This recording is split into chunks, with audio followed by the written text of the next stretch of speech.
Хай, амралтын өдөр. Өглөөний хүрээлтэй авъя. Энэ хүүхдийн гой маяг зүгээр. Би ер нь хүүгээ багаас нь л энэ гой монгоор өсөглөөдөг худлаа яриад байхгүй юу. Гэтэ ер нь одоо би ингээд бичлэг хийж штэ. 7 хоногт одоо 2-3 удаа бичлэг хийдэг гэж бодъё. За тэгээд тэр үедээ хоол хийн штэ тий. Их хөвчлэн арай цаг завтай үедээ одоо олон төрлийн хоол одоо хятад маягийн хоол хийх үедээ тэгээд бичлэг хийчихэж байгаа байхгүй юу. Тэгэхээр одоо 7-ны бусад өдөр одоо 3-4 хоногт нь бол ер нь би жоохон амархан хоол хийчихдээ. Одоо жишээ нь гомонтой шүл, бодаатай шүлийг бол ер нь бараг тогтмол хийчихдээ. Гэтэ энэ тийм нэг махнаас нь тийм Монголын лавшаан шүлтэй хоолны шүл шиг тийм нэг гоё шүл гардггүй байхгүй юу. Энд чи хөвчлэн гахааны мах юм эсвэл дахианы мах хэрэглэн шүү дээ тий. Тэгэхээр ингээд буцалгаа шүлэн тэгэл нэг хамт шимттэй гэхээс илүү ингээд энгийн лэм цэвэрхэн тунгалаг шүл гарч ирдэг байхгүй юу. Тэгээд хүү маань болохоор ер нь би тэгэл бити хоолголоо дэ гэл эдэлч тий. Нөхөр маань харин тэгэл их хөвчлэн шүлтэй хоол хийсэн үед бол нэг жижиг аягаар идчихэл тэгэл оройдоо өөр жимс кекс ч юм уу идчихээ тэгээ унтч тий. За тийм болохоор ер нь тэгээд юу ярих гэж инсэд юу ярьлаа. За мартцсан.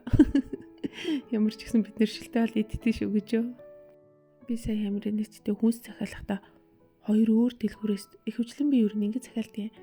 Одоо зарим дэлгүүрийн махан намттай бол зарим дэлгүүрийн илүү жимснүүд намттай ч юм уу тийм байгаа шүү дээ. Тэгэхээр би их хвчлэн өөр нэг их хвчлэн 2-3 дэлгүүрээс хүнсээ хуваа захиалдаг байхгүй юу. Тэгсэн чинь сая ингээд мартцсан. За нэг дэлгүүрээс өндөг авсан хэрнээ өөр дэлгүүрээс дахиад өндөг авчиж. Тэгээд одоо манайх 2 сэтг өндөгтэй болсон. За. Гэтэ гайг баха. Хинтгийн нүг өндгнүүд айгу удаан хадгалагддаг байхгүй 30-40 хоногийн хадгалах хугацаатай байдаг болохоор тэр хооронд баг дуусчих магадгүй.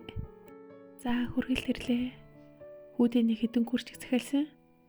Уган дээр дэлгүүрээс үтсэн чинь нэг айтайхан авчгаар ч юм уу эсвэл үнэн боломжийн курчиг ерөөсөө олдохгүй. Гэтэ хүүхдэд курчиг бас айгүй хурдан багтаад энэ курчиг гэлтгүй ер нь хувцснууд. Одоо би өнгөрсөн жил нөгөө хүүдээ өвлийн курчиг авахдаа нэг арчмаар томдуулж авсан байхгүй. Тэгээд би дараа жил цэцэрлэгтээ өмсөн шүү. Тэгээд авчихсан. Тэгсэн чинь энэ жил болохоор тэр курчигийн ууг нь өмсч байгаа юм. Гэхдээ ингээд эднэр чи биеийн тамирын л ихэд гадаа ордог. Тэгэхээр ингээд одоо биеийн тамирын хичээл дээр ингээд гар хөлөө хөдөлгөөл ингээд дасгал хийх гингүүд нь яалтчгүй нүг гүрчгэнд богиндоод ингээд гисэнд гараад авахгүй юу. Йоо тэгээд уугч авахгүй тэр гүрчгтийн гүрээчмээр л тааж ихтэй одоо нэг сар чинь ууг нь бас Бээжингийн хамгийн хүйтэн сарнд эхлэх байхгүй. Тийм болохоор одоо яаж гүрэх вүтэй. Тэгээд угаасаа дээр ч гэж нэг 2-7 өдрийн өмнө юм уу би нөө хүүдээ гадаа тулаахан байсан болохоор нь хавар намрынх нөө юм бариу малгайг нь өмсүүлээд цэцэрлэглүүн явуулсан байсан байхгүй юу. Тэгсэн чинь багш нь тэгсэн гэсэн малгай чинь багтсан биз дээ. Ээжтэй хэлээ шинийг ахуулаарай гэж хэлүүлсэн байгаа юм чам. Тэгээ би ёо за одоо тэгээд бас энэ үйл одоо ингээл шинэ курсыг авчихгүй бол багш нь гайхах штий. Ээж нь одоо яахлаараа хүүдээ дандаа багцсан хувцснууд өмсүүлээд шинэ хувц авч өгдөггүй юм гэж бодвол эвгүй хаа.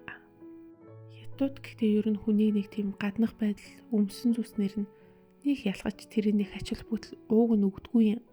Гэхдээ хүүхдийн хангамж гэдэг чинь шал ондоо шүү дээ. Энд чинь эцэгхийн хариуцлага болохоос биш. Зүгээр нэг эцэгхийн өөрийн хувцас сонгож байгаа юм шиг хүүхдэд бас тийм хандаж болохгүй. Энд дэр гэхдээ нэг найз маань бас нэлийн дээр нэг ярьжсэн байхгүй юу? Яг өөрийгөө ярьж байгаа юм. Тэгээд би бас нэг тийм элбэг баян хангалуун амьдралд өсөөгүй. Тэгээд тийм болохоор ер нь хангамжийн хувьд одоо хувц хондрын хувьд бол их хөвчлэн шинэ хувц ахуулахаас илүү тэгэл хамаатан садан ах хичээн багцсан хувцснууд над дээр ирдэг байсан.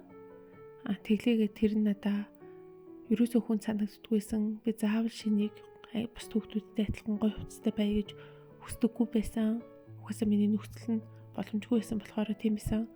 Тийм болохоор би яг өргөн хүүхдүүдэд тэгж хандана. Манай хүүхдүүдэд одоо өнөөдөртөө заавал тэгэл шинэ хувцас авч өгöd байх шаардлагатай гэхээс илүү би тэр мөнгөний одоо ирээдүйд нь боловсралт нь хадгална гэдгийг чиг байхгүй юу? Надад тэрийн сонсоо тэгэл за орчин үеч чинь бас өөртөө ч юм уу за мэдгүй мэдээж шалтгаантай утга учиртай л байж таараа. Энд чинь тэгээд бас хэцүү шүү дээ.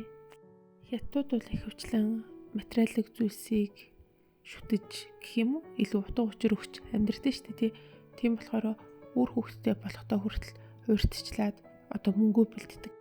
Нэг тийм болохоор хүүхдийнхээ одоо хэрэглээний мөнгө нь хэд байхын, ирээдүйн мөнгө нь яаж болтох юм гэдгээ илүү ингээд нарийн тооцоод одоо юу мэрчмдээ ултай суурьтай эдийн засгийн хувьд харьцангуй баттай гэх юм уу нэг тэгж тийм нөхцөлд очичоод их хвчлэн хүүхдтэй болоод ах шиг харагдтыг.